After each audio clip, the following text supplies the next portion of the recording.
وعليكم دائما مع الوصفات السهله والاقتصاديه. وصفه اليوم ان شاء الله غادي نشارك معكم الشباكيه المعتمده عندي، كتجي رائعه بزاف، كتجي هشيشه ومعلكه شاربه العسل، وكتجي رائعه بزاف، مقادير سهله ومضبوطه وناجحه 100%. غادي تولي معتمد عندكم دائما ان شاء الله. من بعد ما غادي تجربوها تبعوا معايا المقادير وطريقه التحضير من الاول حتى الاخير. اول مكون هنايا عندي اللوز. هنايا عندي 50 غرام ديال اللوز بالقشره ديالو، ما طايبش ولا محمر ولا حتى شي حاجه. طحنت 50 غرام ديال اللوز بالقشره ديالو وضفتها هنايا في الهاشوار. كذلك عندي هنايا 50 غرام ديال الزنجلان، سواء كان مهم خصو يكون مغسول مزيان ومنقي. بغيتو تحمروه شويه حمروه، ما بغيتوش خليوه بلا ما يتحمر من الاحسن. صافي عندي هنا معلقه صغيره ديال النافع، معلقه صغيره ديال حبه حلاوه، وكذلك عندي هنايا شويه ديال الكوزه نخليها حتى نطحنها، وعندي معلقه صغيره ديال القرفه، وغادي ندير كذلك هنايا معلقه صغيره ديال الملحه. وبالنسبه للسوائل عندي هنايا 100 مليلتر مخلطه ما بين الزبده مذوبه وزيت العود وزيت النباتيه. صافي درت كلشي في الهاشوار كما كتشوفوا. وعاد غادي نضيف ديك المسكه الحره اللي طحنتها، واحد 3 ديال الحبات، تكون مسكه الحره نوعيه جيده، الا ما كانتش بلا ما تضيفوها. وبالنسبه لحبه حلاوه والنافع والقرفه خصهم يكونوا جدادين ومطحونين على اليد ديالكم.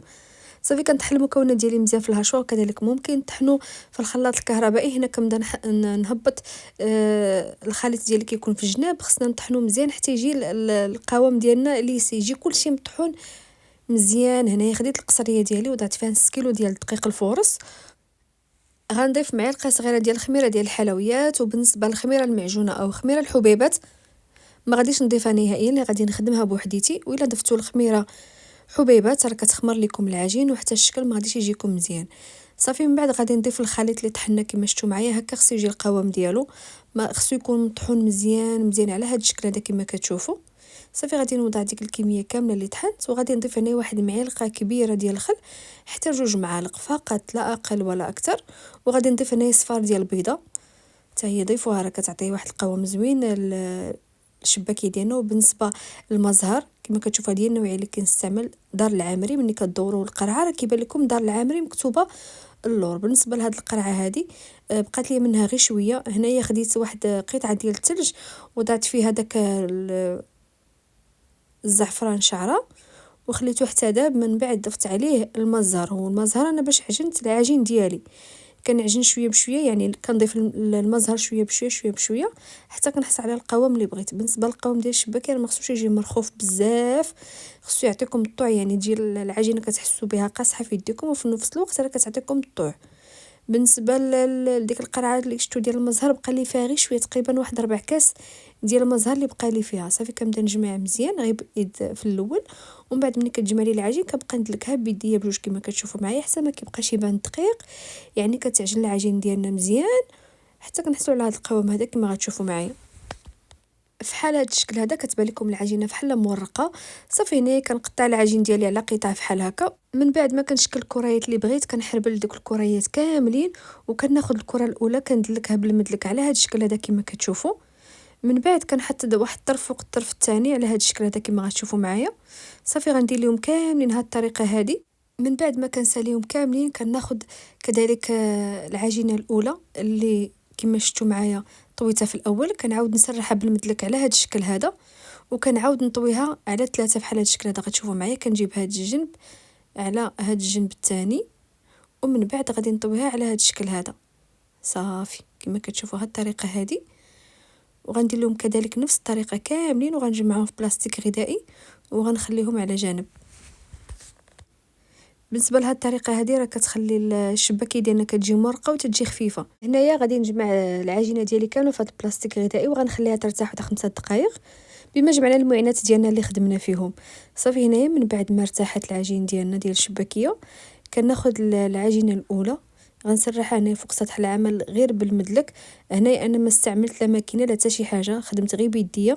وكذلك ما استعملتش الجراره. نوريكم واحد الماكينه استعملتها ساهله كتعطينا كميه كثيره في اقل وقت. انتم كتشوفوا من بعد ما كنسرحها مزيان فوق سطح العمل كنسرح العجين مزيان حتى كيبغي يبان لي سطح العمل. يعني نتوما بغيتو ديروها غليظه ولا رقيقه كيبقى لكم الاختيار. كنستعمل هاد الجراره هذه او هاد القطاعه كتعطيني كميه اللي هي كثيره فوق تواجيز سهله بزاف، كتقطع مزيان وكتعطيكم حتى الشكل زوين بحال الجراره.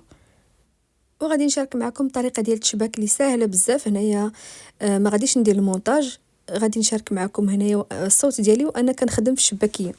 انا غنشرح لكم. عندكم هاد الشريط الاول كيتجمع، هو كيتحط فوق الشريط الثالث والشريط الخامس. هاد الاول مع الثالث مع الخامس، وعندك الثاني كيكون مع الرابع. ها نتوما غتشوفوا معايا، كنهز الشريط الاول وكنهبط الشريط الثاني، كنحط الشريط الاول فوق الشريط الثالث كما كتشوفوا ها نتوما، وهذاك الشريط الرابع كنهبطو فوق الشريط الثاني، وها الخامس غيتجمع مع الاول والثالث. صافي، جبدوا شويه العجين وسدوا دوك الاطراف اللي قلت لكم الاخيرين وقلبوا. ها هي سهله، ما فيها حتى شي تعقيدات، شويه العقل ونخدم لكم. انا نعاود معكم عاوتاني بهذه الطريقه هذه. هاد الاطراف هادو هما اللي كيتسدوا في الاخير. هادو هانتوما هادشي عندكم. هاد الشريط الاول كيتجمع مع الشريط الثالث وكيتجمع مع الشريط الخامس، والشريط الثاني كيمشي مع الشريط الرابع. هانتوما كنهزوا الشريط الاول تنهبطوا الشريط الثاني، كنحطوا الشريط الاول فوق الشريط الثالث، وهذاك الرابع كيمشي مع الثاني، وكناخذوا الخامس مع الاول والثالث. ساهل، ها شوف، وكنسدوا دوك الاطراف اللي قلت لكم وكنقلبوا. في سهله بزاف، ما فيها حتى شي تمارين. شفتوها ساهله.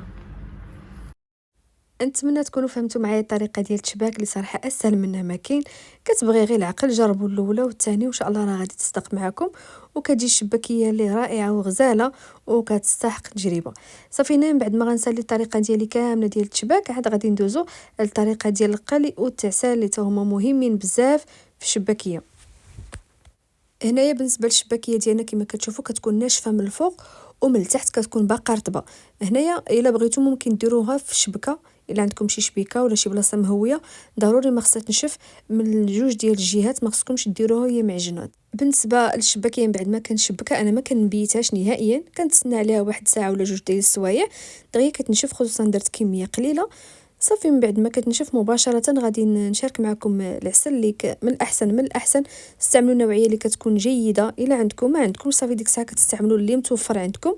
هنايا عندي كيلو ديال العسل، هذه فيها كيلو، استعملت كيلو ديال العسل، ومن بعد راه زدت واحد الكميه اللي هي قليله.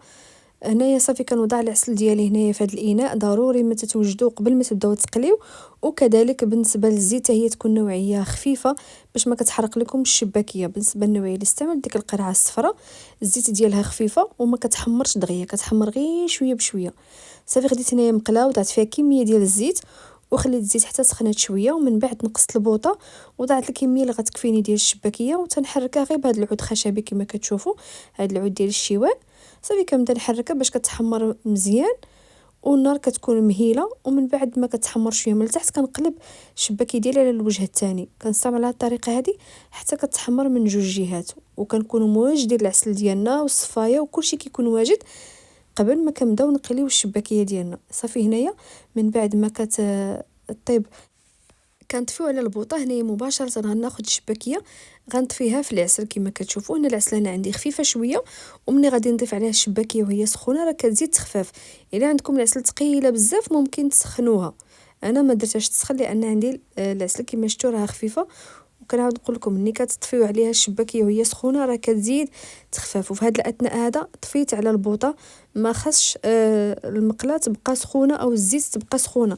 حتى تبغيو طيبوا كميه ثانيه ديال الشباكيه، عاد شعلوا عاوتاني على المقيله ديالكم وتسخن عاوتاني الزيت غير شويه ونقصوا عليها وديروا الكميه الثانيه ديال الشباكيه طيب، لان الا درتوا الشباكيه طيب على زيت اللي كتكون سخونه بزاف غادي تحرق لكم من على برا وما غاديش طيب لكم لداخل. بحال هذا الشكل هذا كما كتشوفوا. هنايا ملي بغيت نعاود ندير كميه ثانيه ديال الشباكيه، شعلت عاوتاني على الزيت، من بعد ما سخنت شويه ضفت كميه ثانيه ديال الشباكيه ونقصت على البوطه وخليتها طيب على خاطرها، ما تجهدوش عليها النار نهائيا باش ما تحرق لكمش. صافي، غنستمر على الطريقه هذه حتى نسالي الكميه كامله اللي عندي. هنايا غادي نحيد الكميه الاولى ديال الشباكيه بما طابت الكميه الثانيه، غادي نحطها هنايا في الكسكاس او في الصفايه باش تصفى لينا من العسل. كما كتشوفوا العسل راه زاد تخفافت من بعد ما ضفنا عليها الشباكيه وهي سخونه. صافي غادي نحيد هاد الكميه الاولى وغادي نضيف عليها الكميه الثانيه ديال الشباكيه اللي تقلات، وغادي نعاودو نطفيو على المقله ديالنا. كتستمروا على هاد الطريقه حتى تساليو الكميه كامله اللي عندكم، وزينتها بشويه ديال الزنجله اللي كيكون محمر. وكيبقى هذا هو الشكل النهائي ديالها. كما كتشوفوا كتجي معسله وهشيشه ولذيذه بزاف وسهله، ما فيهاش كثره المكونات ولا كتاخذ وقت بزاف. بغيتو تجربوا كميه فحالي نص كيلو ديال الدقيق، ومن بعد ان شاء الله تعجبكم راه غادي تجربوا كميه اكثر. شكرا جزيلا على حسن المتابعه، الى اللقاء فيديو جديد ووصفه جديده ان شاء الله، والسلام عليكم.